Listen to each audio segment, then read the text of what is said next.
ઘરની માં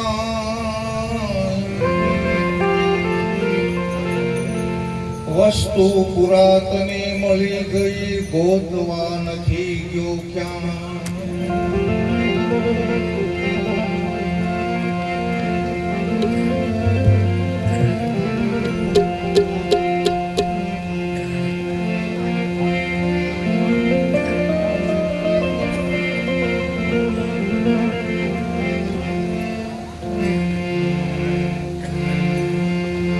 કરતી કામે કાગજ કરું અને કલમ કરું વનરાય,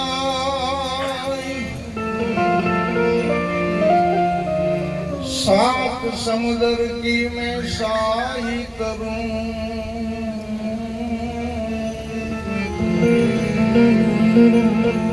गुरु गुण लिखो न सदगुरु नो महिमा, सत्संग नो महिमा 100% છે.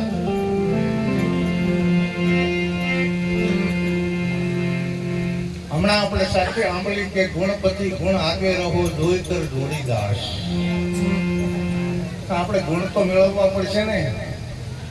અવગુણ ને કાઢી અને ગુણ મેળવવાના છે. જો હું તમને ગુણની વાત કરું અને ખાસ માનવ અવતારની અંદર મેળવ્યો તો ગુણપતિ પોતાની પત્ની રિદ્ધિ સિદ્ધિ અને સદબુદ્ધિ અને લાભ સુખ ને બધાને લઈને આવશે. કેવા ગુણ મેળવવાના છે? પહેલો ગુણ વચન. વચનના વિવેકી બનો મારા વાલા. બીજો ગુણ છે વિવેક. વિવેક વિનાનું આ વાંચ્યું જ્ઞાન કહેવાય, વાંચ્યા વચન કહેવાય. વિવેક તો પહેલા જોશે. મારે કાર્યક્રમની અંદર ઘણા કાર્યક્રમો થતા જ હોય છે. મારે ઉંમર થઈ ગઈ છે છતાં પણ આજની તારીખની અંદર સવસીભાઈના આમંત્રણને માન આપી અને જો 12 વાગ્યા પછી મારો વારો આવ્યો હોય ને તો આ પહેલી વહેલી વાત છે. કારણ કે ગાવા વાળા તો અત્યારે એમ માનો ને કે કેસેટની અંદર કે મોબાઈલની અંદર જોઈ અને જેને સ્વર લાંબા છે નાના નાના હોય ને એના તો સ્વર બહુ ઊંચા હોય. એથી શું થઈ ગયું? આપણે કંઈક સમજવાનું છે. વચન ગુણ, વિવેક ગુણ, વૈરાગ ગુણ અને આપણા શરીરના મસ્તકની અંદર વાણી વિચાર વર્તન ચોખ્ખા રાખવાના છે. આપણી વાણી શુદ્ધ, આપણું વિચાર શુદ્ધ, આપણું વર્તન શુદ્ધ.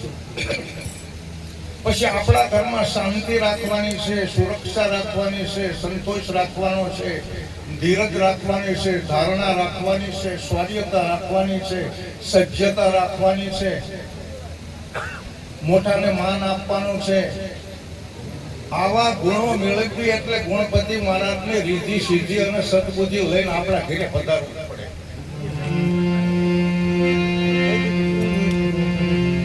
જોકે તમને યોગ લાગે તો બરાબર છે, નહીં તો મારા ઉપર કોઈ પૈસા ઉડાડો નહીં ને તો વાંધો નહીં, જરૂર નથી. કારણ કે આકાશવાણીની અંદર મારા ભજનોની જે રજૂઆત હું કરું છું બરાબર રાજકોટ ઉપર છે અને પરમાત્મા મને આપી દેશે.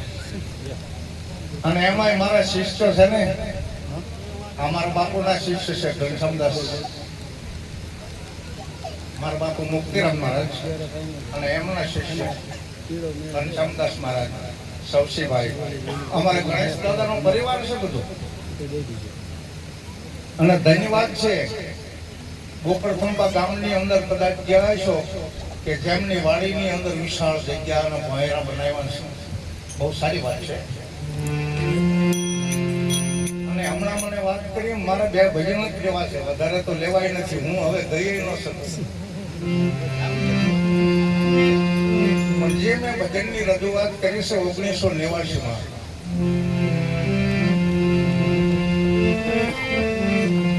ભમોદરાની અંદર સુખરામ મહારાજ થઈ ગયા છે અને એમના શબ્દો કેવા છે.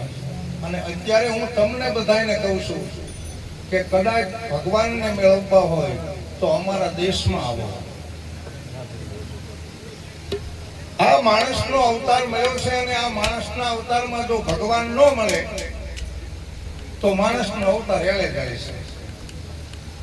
અને માણસને ભગવાનના જો મેળવવા હોય, ભગવાનનો મેળાપો કરવો હોય તો હું જે શબ્દોની રજૂઆત કરું છું એ દેશમાં પધારો. પેલા માણસ બનવું પડશે હો મારા વાલા. માણસ કોને કહેવાય ખબર છે? દારૂ પીવે ને એને દારૂડિયો કહેવાય. ચોરી કરે ને એને ચોર કહેવાય. માંસ ખાય ને એને રાક્ષસ કહેવાય. જુગાર રમે ને એને જુગારી કહેવાય. અવળા ધંધા કરે એને વ્યભિચારી કહેવાય. તો માણસ કોને કહેવાય? માણસ મહાપદ છે. કોઈ દી મરતોય નથી, કોઈ દી જન્મતોય નથી. જે આત્માની પાછળ આપણે ભજન ગાવી છે, આત્મા તો અહીંયા જ છે. કેવી રીતે છે હું તમને વાત કરું કે કુંભાર છાકડા ઉપર માટલું બનાવે, પછી એને માટી અને પાણી લેવા જવું પડે, પણ માટલામાં જે વચ્ચે ખાલી જગ્યા બનાવે એ કુંભારને લેવા ન જવું પડે. જવું પડે? ખાલી જગ્યા અહીંયા જ હોય. અને માટલું બનાવે ને એટલે ખાલી જગ્યાનું જ કામ છે. ફરતા ફરતા કાંઠા બનાવે એનું કામ નથી, પણ ખાલી જગ્યા ન હોય તો શું કરવું એમાં? એ ખાલી જગ્યા છે, યથાર્થ છે. એને પવનથી ઉડે એવી નથી, અગ્નિથી બળે એવી નથી, પાણીથી પલ્લે એવી નથી. જો માટે આવો એ કોઈ આવો